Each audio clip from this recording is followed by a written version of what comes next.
Doni Nolan. What's special about the Arcadia rack to me, it's actually located in my greenhouse.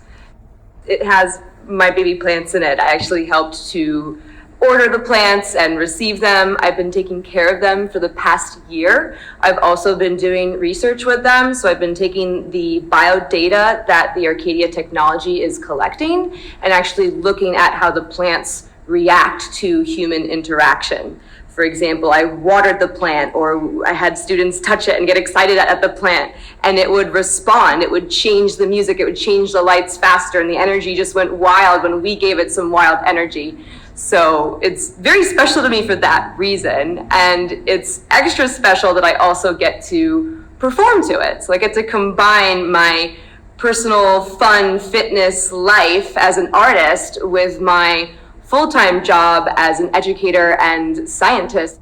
This is a really amazing opportunity, and I really hope you enjoy the performance I provide. It really helped me to slow down my aerial routine and really focus in on how much I enjoy doing it. So I hope you enjoy watching it.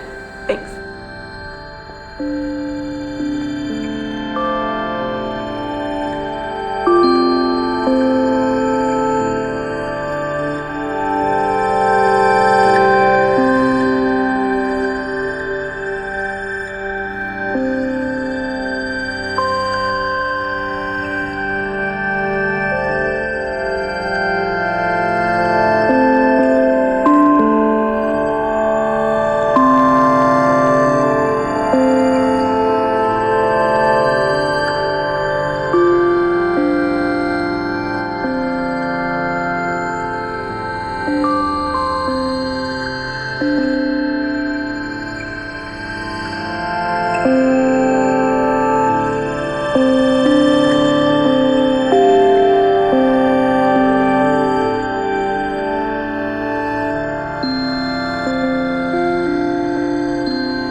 I'm Don Russell.